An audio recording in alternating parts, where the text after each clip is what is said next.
Welcome to this month's edition of Okaloosa Eye on Crime. I'm Nicole Wagner. And I'm Michelle Nicholson. You know, surveillance cameras can be very critical crime-solving tools, and we've got some cases in this edition that have quality images to share, as usually is the case, but we're hoping that you can help us solve some local Destin boat burglaries that have happened and some multiple fraud cases with some pretty good pictures of suspects available there as well. That, and we'll also share a rundown on the annual Okaloosa County Law Enforcement Appreciation Luncheon and, of course, our list of wanted fugitives that are on the run. We're going to get started with those boat burglaries in Destin. The Okaloosa County Sheriff's Office is trying to identify this guy in reference to a pair of boat burglaries. They took place the early morning hours of Saturday, May 16th. Both the Destin Princess and Destiny were targeted, and both were docked at 210 Harbor Boulevard. Deputies say this thief took alcohol, fishing equipment, and some other items in the break-ins, and it's believed they took place somewhere around 1 in the morning on May 16th. So if you've got any information on that, of course, your place to go is Emerald Coast Crime Stoppers 863-TIPS and emeraldcoastcrimestoppers.com as well.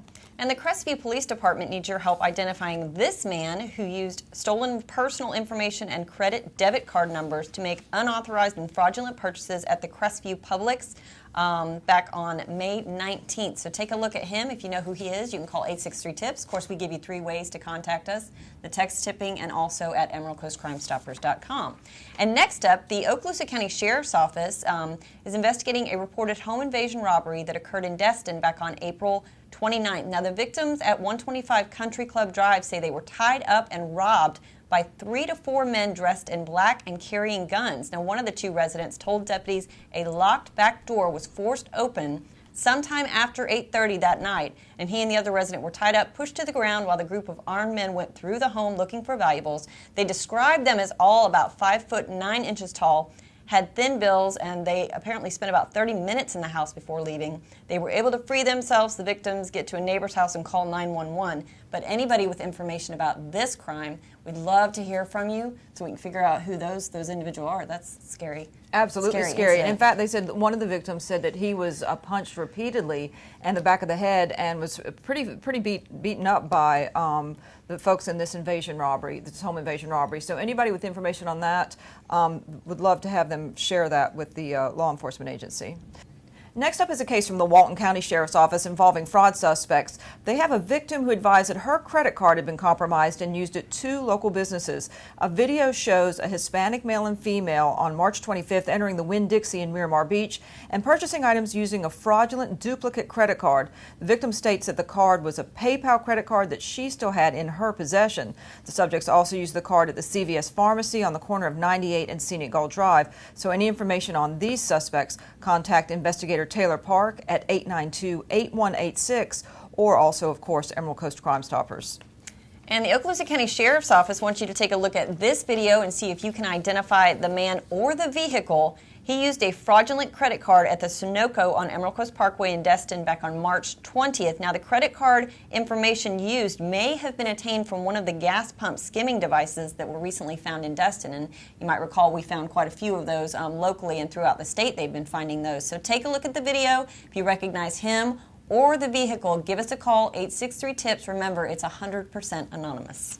Next up, the Walton County Sheriff's Office again trying to identify this man in reference to the theft of some Prada sunglasses, and that was from Solstice Sunglass Store in Miramar Beach on April 6th. The suspect had black studded earrings in both ears. So if anyone recognizes this individual, you can contact Emerald Coast Crime Stoppers, of course remain anonymous, and possibly get a reward if you can have information that leads to the arrest of this individual.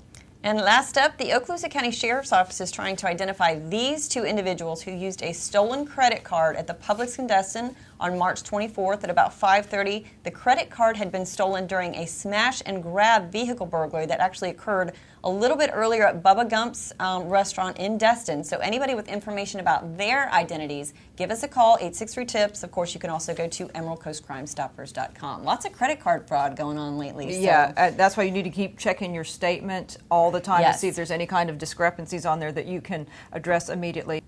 A lot of credit card fraud going on lately, so make sure that you keep on top of your bank statements, check out what your cards are doing, and of course, when it comes to the skimming devices, you can gently pull there on some of the gas pumps and see if it loosens. Then, of course, if you think you see anything suspicious, give us a call at the sheriff's office so they can have somebody check it out. And another tip that I have heard that a lot of these skimming devices at the gas stations, at least, are being put on the pumps furthest away from the store, so the least visible possibly. Something to consider when you're pumping gas. You may want to try and pick the pumps that are closest to the store, most visible for where the clerk or whoever's inside could see them. Right. Next up, each May there's a week set aside to pay tribute to fallen law enforcement officers and their families in Washington, D.C. And members of the Okaloosa County Sheriff's Office Honor Guard traveled to take part in National Police Week, greeting the families of officers who died, laying remembrance wreaths, and having a role in other memorial events. They certainly did. And back here at home, the Okaloosa County Sheriff's Office also held its annual Law Enforcement Appreciation Luncheon, and they welcomed Florida Agricultural Commissioner Adam Putnam as the featured speaker for the event. Domestic situations, firearms situations, traffic stops. There's no such thing as routine in the 21st century. Florida Agricultural Commissioner Adam Putnam, a former 5-term Florida congressman, says the sacrifices of law enforcement officers and their families should not be forgotten or taken for granted. We are grateful to the men and women in law enforcement here in this room and out there on that shift who are willing to put themselves in hostile, dangerous situations to preserve a quality of life that all too many of us take for granted day in and day out. Commissioner Putnam was the featured speaker at the Okaloosa County Sheriff's Office annual Memorial Luncheon. The focus here, to show appreciation to all who put on the badge each day and to honor those that died as a result. In the past year, that includes 3 officers from across Florida: Leon County Sheriff's Deputy Chris Smith, Tarpon Springs Police Officer Charles Condek, and Ocala Police Officer Jared Forsyth. And it includes honoring past sacrifices from closer to home. Sheriff John M. Summerlin, the first sheriff of Okaloosa County. End of watch, January 21, 1921. His deputy, Anthony Tony Forgione. End of watch, July 22, 2008. Deputy Bert Lopez. End of watch, April 25, 2009. Deputy Warren Keith Skip York. End of watch, April 25, 2009. Cause, gunfire. You know, when you look at sacrifices, giving up of your will and your wants and desires for that of another, and certainly these men that we've just recognized today did that, and their family is here today, the family of our lost brothers. The OCSO Chaplains Program sponsors this event each year during National Police Week. Leaders of the international organization say now more than ever, law enforcement officers need the support and encouragement of their citizens, their communities, and their chaplains.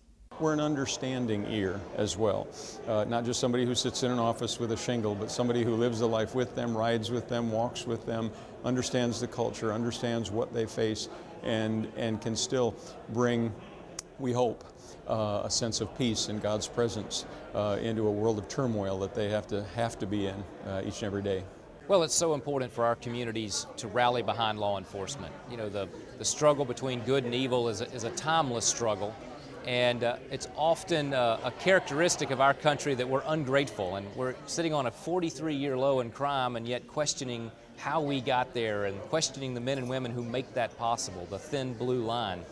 And so this is an opportunity, I think, for the community to come together and hear and stand here on behalf of the men and women who are willing to go into dangerous situations where they don't know what the outcome may be, to lift them up, lift up their families, because this is a family sacrifice, and say thank you. Thank you for the commitment that you make to our neighborhood and community and state's safety and security, and making this a high-quality place to live and work and raise a family. And now, as we do every month, we want to share some of the people that our local law enforcement agencies are trying to locate, and they have active warrants as of today's taping date, which is May 21st, 2015. We're hoping maybe you know where some of them are. It only takes a quick phone call, or you can go to the web and submit a tip, or you can text to earn a cash reward if you provide information that leads to their capture. Yeah, and that's one of the things we want you to realize. You can always go to Emerald Coast Crime Stoppers. 863-TIPS is the number we give you, emeraldcoastcrimestoppers.com. And a lot of folks are using the text tip, tip 214 plus your message to crimes, which that translates into 274-637.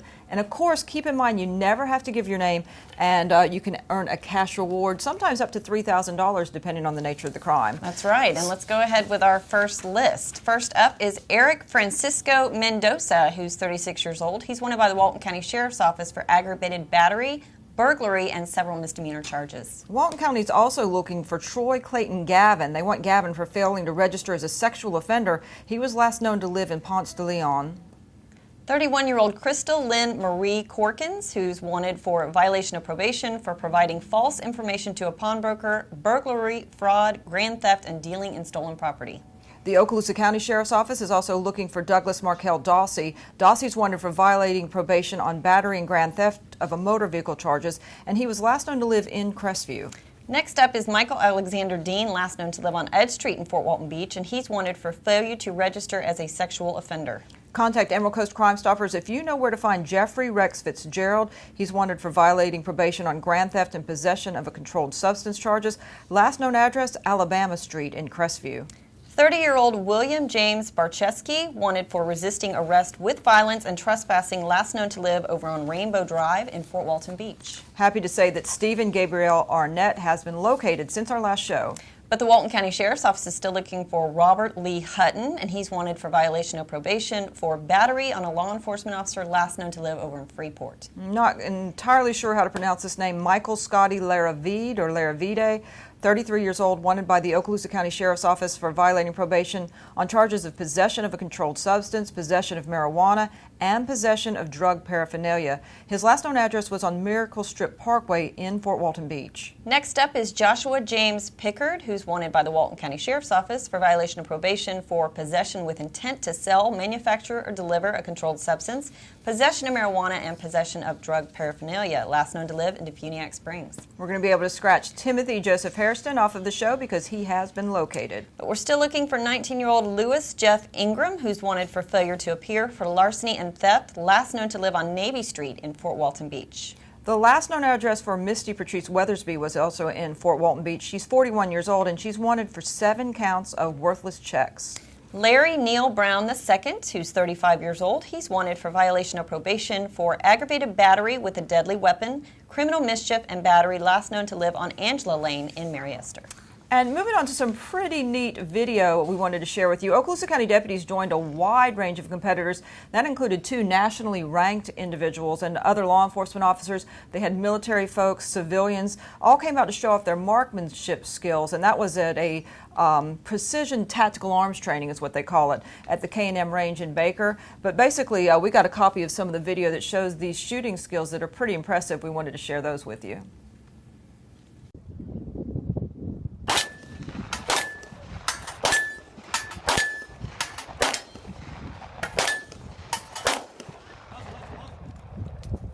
Ten seconds!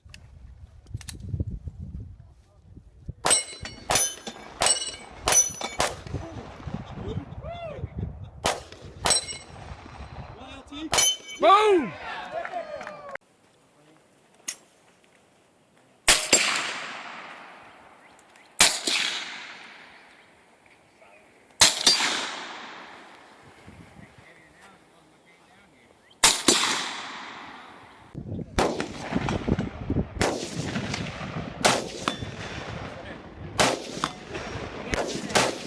That's it, buddy.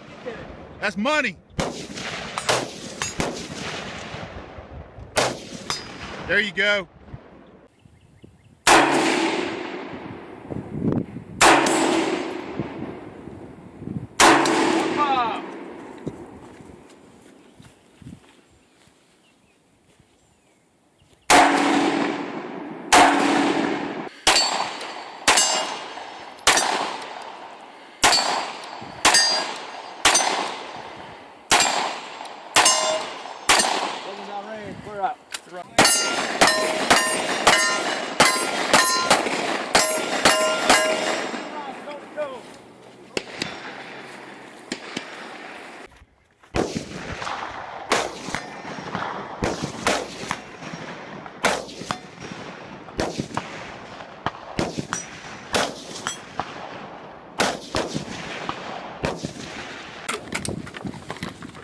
10 rounds. Go, 10 rounds. Yeah, blow yourself. Oh.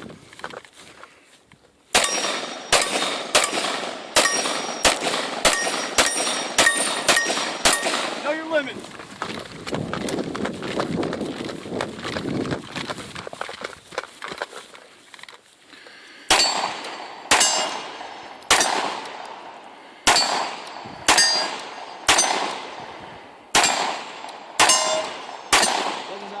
We're up. Run. Lieutenant Mark Raish placed 5th overall in the competition and took home the trophy for top law enforcement officer in the gun matches. Well done. Next up, we want to tell you that Mother Nature tried to throw a monkey wrench into the 2015 Emerald Coast Motorcycle Challenge, but competitors from the local area and all around the country were still able to show off their skills and abilities. The event's hosted each year by the Okaloosa County Sheriff's Office and Emerald Coast Blue Knights Chapter 25. Proceeds from this typically 3-day event go to the Children's Advocacy Center. Most folks are familiar with the CAC. They help save and absolutely heal the child abuse victims in our area. That's right. And in addition to the competition, skills training is provided to everyone who takes part as a public service to promote motorcycle safety and the benefits of motorcycle training. Now, with training and practice, civilian riders can reach the same level of skill and proficiency as motor law enforcement officers. The skills training is designed to produce safer motorcycle riders on the highways. And that video is featuring, we had some of our Captain Fred Lithgow, who actually helped organize this event, put a ton of work into this, along with, he's with the Sheriff's Office, but also with the Blue Knights chapter as well. A lot of folks put in a lot of work to make that happen. And now we're going to move on to our second group of fugitives that are being sought by local law enforcement. We've got Juan Ramon Marquez, wanted by the Fort Walton Beach Police Department for trafficking in stolen property. Marquez, last known to live on Jonquil Avenue in Fort Walton Beach. And we're looking for 30-year-old Christina Blair Carroll, who's wanted for violation of probation for trafficking in stolen property, providing false information to a pawnbroker, and grand theft, last known to live over in Panama City. The Crestview Police Department would like to find Ernest Tom Goodman Jr. He's wanted on charges of aggravated battery and larceny. And Ronald Wesley Lewis is being sought by the Walton County Sheriff's Office for aggravated stalking, last known to live over in Pensacola. Roderick James Rudderson's last address was on Mooney Road in Fort Walton Beach. He's wanted for possession of synthetic narcotics within 1,000 feet of a school. Also, he's got another charge here, failure to appear on driving with a license suspended or revoked as well. And Brian Edward Babbs Sr., who is wanted for violation of probation for driving with a suspended license, last known to live in Freeport. The Walton County Sheriff's Office is looking for Mark Robert Fitzgerald. They want Fitzgerald on charges of grand theft and contracting without a license. He was last known to live over in Santa Rosa Beach. And they're also looking for Edward J. Stanley, who's wanted for failure to appear on multiple counts of uttering a forged instrument and grand theft. 60-year-old Mark Stanford Hanser is wanted for altering a bank bill or note, as well as a charge of theft. 26-year-old Carlos Urbina Suarez, if I said that right, wanted by the Walton County Sheriff's Office for larceny and burglary. And Charles Keith Wallace is wanted for possession of a controlled substance without a prescription. And some more good news, Brittany Jo Wing has been located since our last show. Still looking for Geronimo Bayon. He's wanted for failure to appear on a charge of felony DUI and driving with license suspended or revoked. He was last known to live in Walton County. And Everett Hairston, who's wanted for violation of probation for grand theft auto. Emmanuel Martinez is wanted by the Walton County Sheriff's Office for violating probation on original charges of resisting an officer with violence and loitering and prowling. And last on this list is Eric Arsenault, who's 49 years old. He's wanted for violation of probation for grand theft auto, last known to live over in Walton County. Well, you know, the summer season's just about here, and that means the start of bigger crowds on the beaches. It also means there's lots of events being planned, big events with lots of people in both Okaloosa and Walton counties. And unfortunately, that's also going to mean an increase in local law enforcement agencies' calls for "my child is missing." You see that quite a bit, a lot of times on the beach, where a toddler will wander off on a crowded beach, and the parents obviously panic when that happens. That's right. So we wanted to share a valuable tip that you can apply when you go to a crowded beach, a parade, a festival, or even a shopping mall. You want to snap a photo of your child on your cell phone that day that shows what they're wearing. That way, if you become separated, you've got an instantly recognizable photo that you can share with law enforcement, news outlets, or social media. Yeah, it's a really quick, simple way to help searchers more quickly identify your child if you get separated, and we do see that quite often, especially on the beaches. Yes. It can be a major issue, and I think during the holidays, Memorial Day weekend, 4th of July, you see a rise in the calls then, because there are so many people on the beach. It's easy, if you get distracted for a moment, look away, for your child to all of a sudden not be viewable in the crowd. So that's a great tip, to always have that on hand anytime you go to anything where there's crowds and a toddler. And finally, we have our last group of suspects on the run as well. That's right. You can just call, text, or go to EmeraldCoastCrimeStoppers.com if you have information that could lead to an arrest. First up, Jerome Williams is wanted for VOP on charges of grand theft, giving a false name to law enforcement, and theft. His last known address was in Walton County. And we're still looking for 31-year-old Brad Rodney Dowdy, who's wanted for violation of probation for conspiracy to sell narcotics, possession of a controlled substance, and possession of drug paraphernalia, last known to live in Niceville.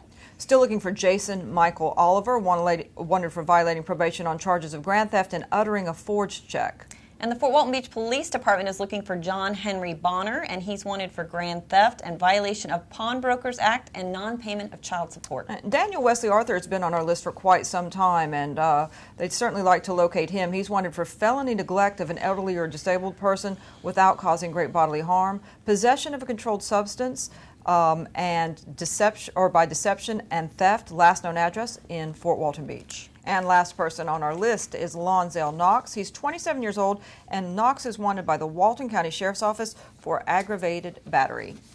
And before we wrap things up, we want to take a few minutes to show you what you missed if you didn't make it out to the Emerald Coast Crime Stoppers annual crawfish boil. We held it uptown station. Yeah, and you know, people sometimes forget that Crime Stoppers is an organization that depends on these private fundraisers. This is probably your biggest fundraiser, to raise money for these anonymous tips to get the funds that they require for information that leads to an arrest. So this is a way for people to stay anonymous, do the right thing and give information that leads to an arrest, and then get a reward. But to have that reward money, you have to have great fundraisers, and this one is pretty impressive when it comes to the overall results. Yeah, and this year we actually had 2 crawfish boils. We held one in Walton County a couple weeks prior to the Uptown Station event, and as a result, we ended up raising more than $10,000 after both events were completed. So it was a lot of fun. We want to give a special thanks to the Walton County Sheriff's Office, of course the Okaloosa County Sheriff's Office, and the Niceville Police Chief who came out on his Harley. Lots of fun we had out there, but we had a line all day. We went through just about 1,000 pounds of crawfish and shrimp and sold out in under 2 hours. So we know next year the weather cooperated. We were a little nervous whether or not it was going to, but it did end up cooperating. And we really want to thank our sponsors, because they're really the ones who make this event possible. And that's Emerald Coast Funeral Home, Coastal Bank and Trust, and Silver Sands Premium Outlets, as well as the Okaloosa County Sheriff's Office and the Walton County Sheriff's Office. So thank you to our sponsors. Thank you to everyone who came out. I know I had a great time, my volunteer board of directors, and we'd also like to thank the Okaloosa County Sheriff's Explorers, because those guys were out there, guys and gals, were out there early in the morning setting things up. They worked hard all day for us so that us older volunteers didn't have to work quite as hard, and of course they helped us take things down at the end of the day. So a lot of thank you to a lot of folks going out, but a lot of fun, and of course look for us next year, because we'll be back again. And you also had the radio station that was out there, and then the Corvette folks come out every year. The Sunset Vet Corvette, yeah, they do what's called a show and shine, and of course we did. Sheriff Ashley actually picked, you'll see here, the winning Corvette, so they were given a nice little prize as well. So of course the sheriff picked the Hunter Green Corvette, I do believe, which no wasn't surprise really there. A surprise. So. No, it's not. But yeah, that was a great event. Both of those actually excellent events, and just a lot of appreciation going out to everybody who took part. So thank you very much. We want to also say thank you for watching this edition of Okaloosa Eye on Crime. We will see you again next time.